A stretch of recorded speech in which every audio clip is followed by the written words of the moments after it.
Corona के cases में एक बार फिर से बढ़ोतरी देखी जा रही है। देश के अलग अलग राज्यों से केसेस में जो है वो लगातार बढ़ोतरी की रिपोर्ट आ रही है। हमारे साथ CSIR के डीजी डॉक्टर शेखर सी मंडे हैं, उनसे बात करेंगे कि क्यों ये अभी अचानक से हम देख रहे हैं कि एक बढ़ोतरी जो है वो मामलों में आ रही है और क्या इसको सेकेंड वेव कोरोना के केसेस की कहा जा सकता है। सर, अभी हम देख रहे हैं कि एकदम से जो है वो बढ़ोतरी हुई है 12 राज्यों में। अगर हम बात करें भारत की तो जो बढ़ोतरी है वो पिछले कुछ दिनों में लगातार देखी जा रही है। इसके पीछे कोई खास वजह? ऐसा है कि जो नंबर्स जो बढ़ रहे हैं कई राज्यों में वो ज़रूर चिंताजनक है। और ज़्यादातर नंबर आज के दिन भी अगर हम लोग देखें तो एक या दो राज्यों से ही ज़्यादातर नंबर हमें पाए जाते हैं। जैसे कि महाराष्ट्र है, महाराष्ट्र में नंबर काफ़ी हद तक बढ़ चुका है और ये ज़रूर चिंताजनक है। लेकिन बाकी राज्यों में अगर देखी जाए, काफ़ी कई सारे राज्यों में नंबर इतना नहीं बढ़ रहा है जिस तरह महाराष्ट्र में बढ़ रहा है। तो इसलिए चिंता करने की ज़रूरत है, लेकिन वो चिंता सीमित होनी चाहिए जिन राज्यों में नंबर बढ़ रहे हैं वहाँ पे। ऐसा क्यों सर? क्या बाकी दूसरे राज्यों में भी फैलने की, अगर आप जैसे पहले था कि एयरपोर्ट से या एक जगह से दूसरी जगह लोग कैरियर बन के जा रहे थे और फिर फैल रहा था, आप कह रहे हैं कि जहाँ पर है वहाँ ज़्यादा चिंता सीमित रखने की ज़रूरत है? ऐसा है कि महाराष्ट्र में अगर नंबर बढ़ रहे हैं तो वहाँ और भी बढ़ने की शंका होती है, क्योंकि लोग एक दूसरे से मिलते हैं, रेजिडेंशियल कॉलोनी होती है, लोग बाज़ार में जाते हैं और वहाँ पे एक दूसरे को कोरोना का कांटेक्ट करने की संभावना होती है। लेकिन एक राज्य से दूसरे राज्य में जाने के लिए, जैसे कि आज के दिन महाराष्ट्र से कोई भी व्यक्ति इधर उधर जाता है तो RT-PCR रिपोर्ट कैरी करना ज़रूरी होता है। तो इसलिए इसकी वजह से संभावना कम हो जाती है कि एक राज्य से दूसरे राज्य में फैलने की संभावना जो है वो कम हो जाती है। तो राज्य के भीतर ही बढ़ने की संभावना ज़्यादा है, राज्य के बाहर जाने की संभावना वैसे कम है, क्योंकि जो स्टेप्स लेने चाहिए, जो कदम लेने चाहिए, सरकार ने काफ़ी अच्छे कदम लिए हुए कि एक राज्य दूसरे राज्य में तेज़ी से ना फैले। सर, क्या इसको हम सेकेंड वेव कह सकते हैं कोरोना वायरस की? भारत में जिस तरह से मामले सामने आ रहे हैं, क्या कोई टेक्निकल चीज़ है जिससे क्लासिफाई होता है कि ये सेकेंड वेव है या थर्ड वेव है? क्या इसको सेकेंड वेव भारत में कहा जा सकता है कोरोना वायरस की? नॉर्मली ऐसी जो महामारियाँ होती है, जिसमें काफ़ी सारी महामारियाँ ऐसी वेव्स में आती है। 1918 1919 में ही पाया गया था कि अलग अलग वेव्स में महामारी हमारे सामने में आई थी।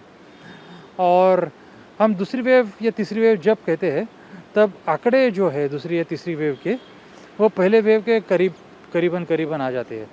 जैसे कि हमें पता है कि हमारे पास जब वेव आई थी भारत में, अगर सितंबर में देखेंगे, मिड सितंबर में करीबन प्रतिदिन 85,000 90,000 केसेस पाए जा रहे थे। और जब तक हम उन आंकड़ों के करीब नहीं जाते तो हम लोग इसे सेकंड वेव तो नहीं कह पाएंगे। आज के दिन ये भी हो सकता है कि हो सकता है कल से आंकड़े कम होने दोबारा शुरू हो जाए, तो फिर वेव की संभावना, इसे दूसरी वेव कहने की संभावना फिर कम हो जाती है। तो इसको हम दूसरी वेव नहीं कह सकते हैं टेक्निकली पूरे भारतवर्ष में देखें तो इसकी दूसरी वेव नहीं कह सकते, लेकिन राज्य जैसे महाराष्ट्र है वहाँ पे जरूर हम लोग कह सकते हैं कि महाराष्ट्र में दूसरी वेव है। तो सर, इससे निपटने के लिए जो पहले की चीज़ें, क्योंकि कई बार ये होता है कि म्यूटेट है या जो वेरिएंट है, अभी जो वेरिएंट के केसेस आए हैं उससे उससे निपटने के तरीकों में भी उस बदलाव लाने की ज़रूरत पड़ेगी? सेकेंड वेव, जैसा आपने कहा कि महाराष्ट्र में कहा जा सकता है सेकेंड वेव है। नहीं, इसको निपटने के लिए तो तरीका एक ही है जो हम लोग पहले से कहते आ रहे महामारी की शुरुआत से, कि टेस्टिंग, ट्रैकिंग, क्वारंटाइन, ये जो स्टैंडर्ड टेक्निक है वो आज भी जारी है। तो लोगों का जितना टेस्ट कर सके उतना टेस्ट करे, अगर कोई पॉजिटिव पाया जाता है उसे क्वारंटाइन करे और नियमित रूप से मास्क पहने। मास्क पहने से एक आदमी से दूसरे आदमी को वायरस जाने की संभावना बहुत बहुत कम हो जाती है। अगर इन चीज़ों का इस्तेमाल करते हैं तो आज के दिन भी नंबर को काबू में लाना काफ़ी पॉसिबल है।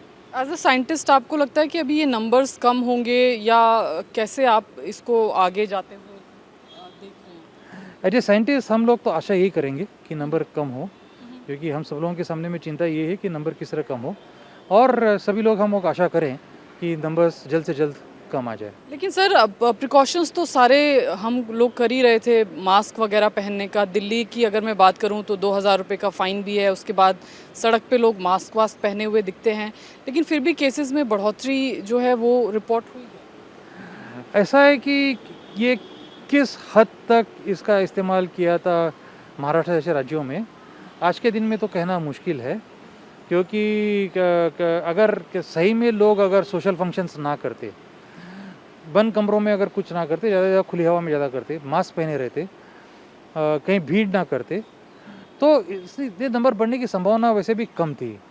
तो ज़रूर कहीं ना कहीं लोगों में लापरवाही आई हो सकता हो, और उस लापरवाही की वजह से ज़रूर ये नंबर बढ़े हैं।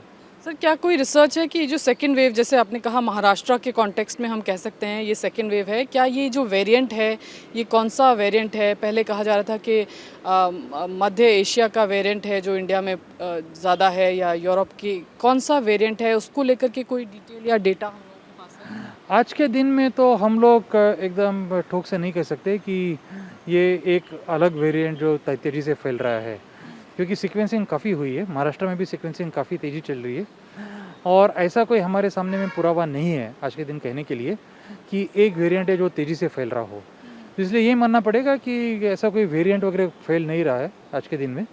यूके का वेरिएंट कहा जा रहा था जो बाद में वहाँ पर सेकेंड वेव आई। लेकिन भारत में यूके के वेरिएंट की इतने सारे केसेस अभी हमारे सामने में नहीं आए। जैसे कि आप लोगों ने एनसीडीसी का डेटा देखा होगा, ये सब डेटा एनसीडीसी के पास है, और वो सब लोगों को बारी बारी में बता रहे हैं कि किस तरह से यूके के, ब्राज़ील के वेरिएंट पाए जा रहे हैं। लेकिन वो डेटा में देखने से ऐसा लग तो नहीं रहा है कि कोई म्यूटेंट फैल रहा हो बहुत तेज़ी से हमारे देश में। तो जो अभी, और सर जो वैक्सीन लग रही है वो कारगर है? अभी के सिचुएशन में मामले ज़रूर बढ़ रहे हैं, कुछ लोग कह रहे थे म्यूटेट हो रहा है वायरस, तो वैक्सीन उतना ही इफेक्टिव है? पूरे दुनिया में लोग, जो वैज्ञानिक लोग हैं, वैज्ञानिक जगत ये मानता है कि वैक्सीन कारगर है सभी म्यूटेंट्स पे भी, इसलिए वैक्सीन लेना ज़रूरी है। कोई ना ये गलत समझे कि वैक्सीन कारगर नहीं है, वो समझना बहुत गलत होगा। तो इसलिए ये समझ के चलना पड़ेगा आज के दिन, और विज्ञान जगत का यही मानना है कि वैक्सीन उतनी ही कारगर है जो म्यूटेंट्स पे है, जो वाइल्ड टाइप पे हुआ करती थी। तो sir as a scientist, as a DG of CSIR, आपका क्या संदेश है लोगों को? आपको लगता है लीनियंट हम हो गए इसलिए इस तरह की दूसरी वेव हम महाराष्ट्र में देख रहे हैं और बाकी राज्यों में भी बढ़ोतरी देख रहे हैं? आपको लगता है कि वापस कोविड अप्रोप्रिएट बिहेवियर पर जाना बहुत ज़रूरी है? वापस नहीं, मैं तो ये कहूँगा जब तक महामारी हमसे दूर नहीं हो जाती तब तक कोविड अप्रोप्रिएट बिहेवियर नियमित रूप से पालन करें, और बहुत जोरी से लोगों को कहना पड़ेगा कि वैक्सीन ली हो, वैक्सीन नहीं ली हो, फिर भी कोविड अप्रोप्रिएट बिहेवियर का लगातार उसको जारी रखें, क्योंकि महामारी दूर नहीं हुई है। महामारी जब हमसे दूर हो जाएगी, हमारा स्वास्थ्य मंत्रालय और एनसीडीसी हमें बताएगा कि अब महामारी कम हो गई है, उसी वक्त के बिहेवियर को हम लोग फिर दोबारा नॉर्मल कर सकते हैं। लेकिन तब तक इस बिहेवियर को जारी रखना बहुत बहुत बहुत ज़रूरी है। क्या जिन राज्यों में केसेस हैं वहाँ पर आपको लगता है सोशल गैदरिंग्स को लेकर के या पब्लिक प्लेसेस को लेकर के प्रोटोकॉल्स और सख्त किए जाने चाहिए? ये तो लोगों को भीतर से ही आना चाहिए कि जो लोग सोशल फंक्शंस वगैरह करना शुरू किया था या पार्टियां वगैरह शुरू हुई थी, ये लोगों ने अगर कुछ वक्त तक ना करे तो मेरे ख्याल से ज़्यादा अच्छा रहेगा। तो अभी थोड़ा समय और एहतियात बरतने की ज़रूरत है हमें। बिल्कुल। बहुत बहुत शुक्रिया हमसे बातचीत के लिए। तो सीएसआईआर के डीजी साफ तौर पर कह रहे थे कि भारत में संख्या जो है वो मामलों की बड़ी है, और कोविड अप्रोप्रिएट बिहेवियर जो है उसको लोगों को जब तक महामारी खत्म नहीं होती है तब तक नहीं छोड़ना है। कैमरा पर्सन बाबर मसूद के साथ विजयलक्ष्मी, इंडिया टीवी, दिल्ली।